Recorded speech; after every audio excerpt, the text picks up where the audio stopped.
Supporters of Iran's government held demonstrations in cities across the country Wednesday, following days of anti-government protests. Iranian state television showed video of crowds waving Iranian flags and expressing support for Iran's top leader.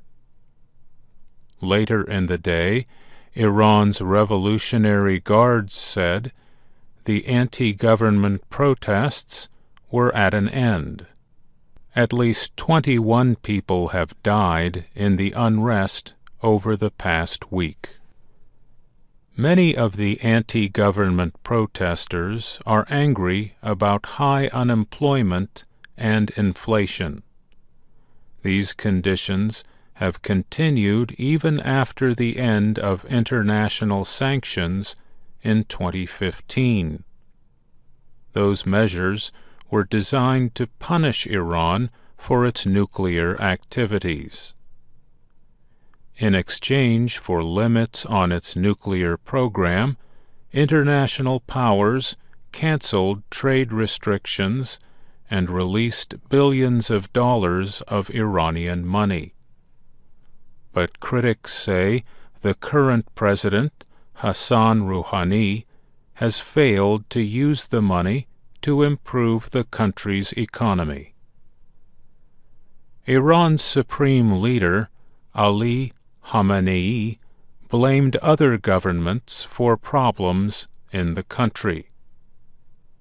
In recent days, enemies of Iran used different tools, including cash, weapons, politics, and intelligence apparatus, to create troubles for the Islamic Republic, he said.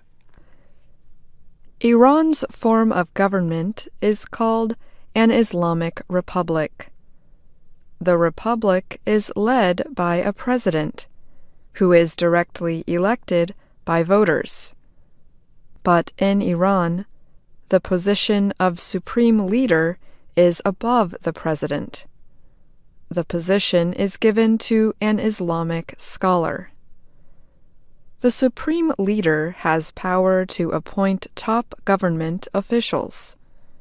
They include commanders of the armed forces, the head of state radio and television, and members of national security councils. The supreme leader also can make appointments to the Assembly of Experts. They form a group of experts who are knowledgeable in Islamic law, known as Sharia.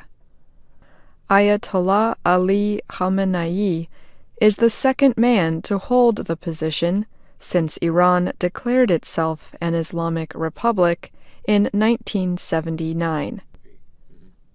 The first, Ayatollah Ruhollah Khomeini, took power during the Iranian Revolution, which ousted the Shah, Mohammad Reza Pahlavi. Khomeini ruled until his death in 1989.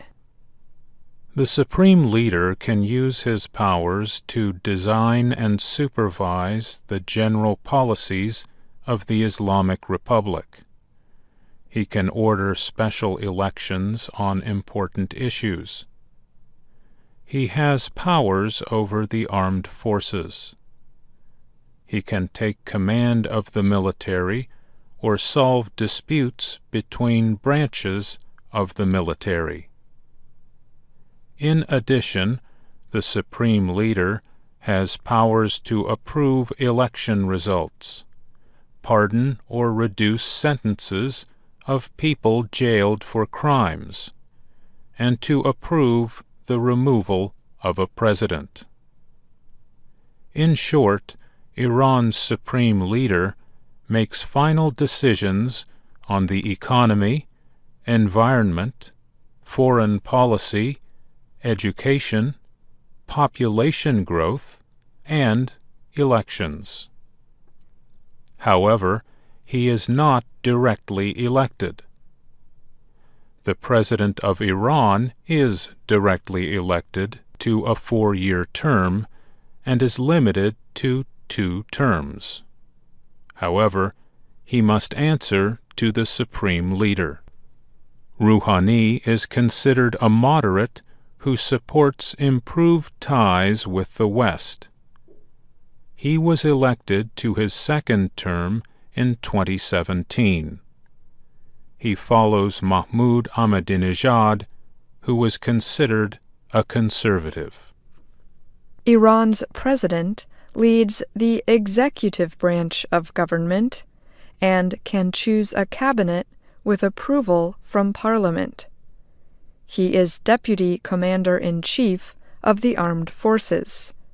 He also can declare emergencies or military rule.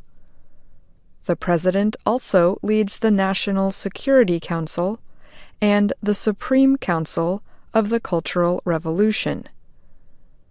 The Islamic Consultative Assembly is Iran's lawmaking body.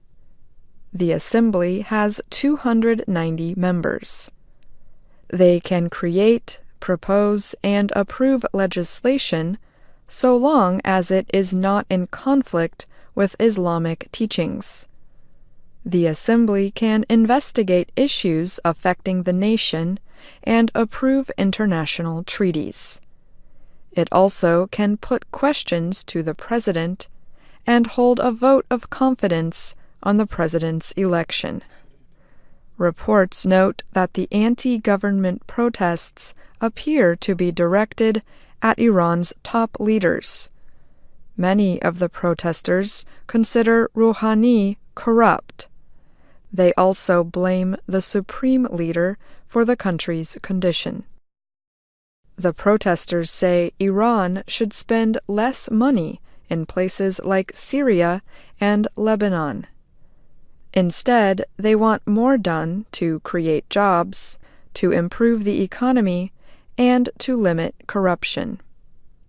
Some experts say women are taking part in the protests to call for equal rights. I'm Ashley Thompson. And I'm Mario Ritter.